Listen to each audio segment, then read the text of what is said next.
রবিবারের সকালে একেবারে অ্যাকশন মোডে ইডি। বালিগঞ্জে ব্যবসায়ীর বাড়িতে ইডির তল্লাশি অভিযান।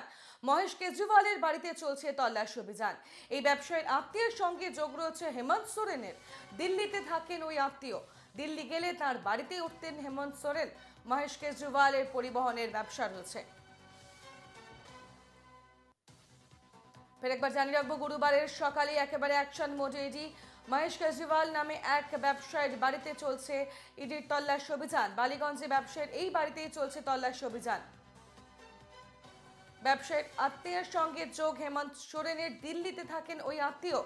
দিল্লি গেলে তার বাড়িতেই উঠতেন হেমন্ত সোরেন, এমনটাই খবর রয়েছে।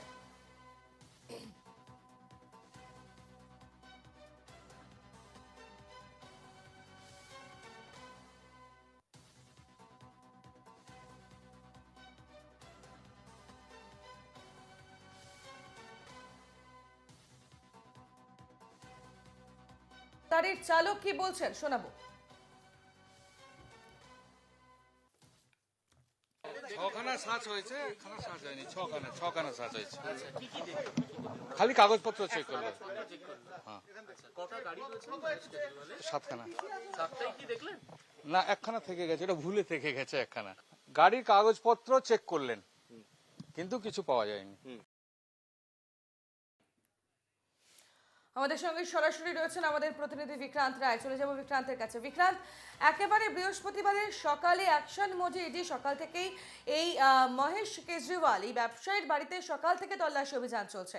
এখনো পর্যন্ত কি আপডেট তোমার কাছে?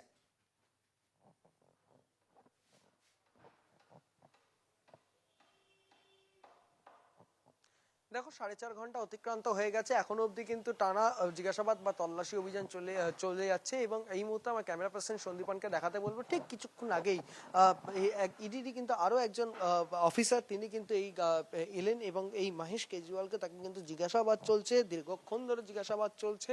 এবং তার পাশাপাশি তার যে ছেলে অভিমন্যু কেজরিওয়াল, যে কোম্পানির ডিরেক্টর কিন্তু মহেশ কেজরিওয়ালের ছেলে অভিমন্যু কেজরিওয়াল, তাকেও কিন্তু জিজ্ঞাসাবাদ চলছে। এবং যে ট্রান্সপোর্টের ব্যবসা, অর্থাৎ যে মাইন যে ইন্ডাস্ট্রি, সেটা মাইনের যে সেক্টর রয়েছে, সেখানকার যে ট্রান্সপোর্টের ব্যবসা তিনি করেন, পরিবহন ব্যবসা এটা করেন।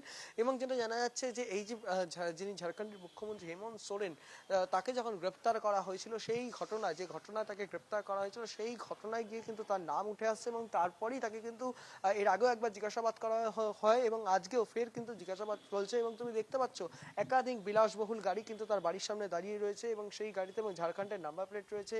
এবং প্রত্যেকটা গাড়িতে কিন্তু কেজরিওয়াল ইন্ডাস্ট্রিজ প্রাইভেট লিমিটেড, অর্থাৎ এখানে কেজরিওয়াল মাইনিং প্রাইভেট লিমিটেডের যে স্টিকার, অর্থাৎ যে বোর্ড, সেই বোর্ড কিন্তু এখানে মারা রয়েছে। এবং এই যে গ্যারেজ রয়েছে, সেই গ্যারেজের ভেতরেও কিন্তু একাধিক বিলাসবহুল গাড়ি রয়েছে। মোট 7টি গাড়ি রয়েছে তার।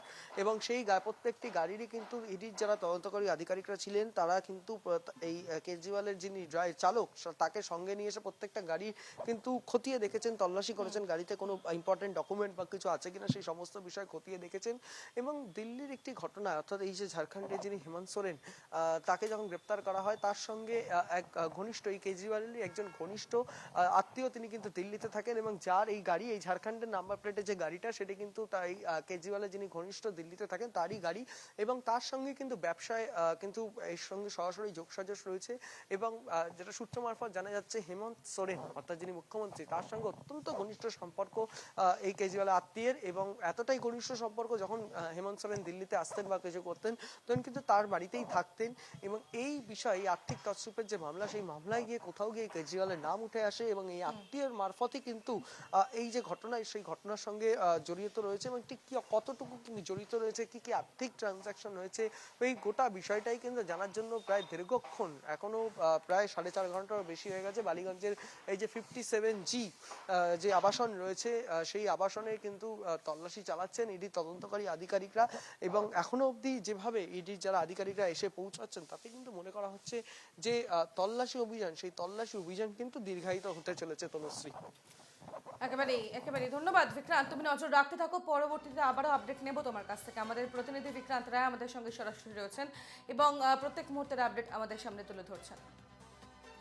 আপনাদের শোনাবো, বিজেপি সাংসদ দিলীপ ঘোষ এই প্রসঙ্গে ঠিক কি প্রতিক্রিয়া দিলেন।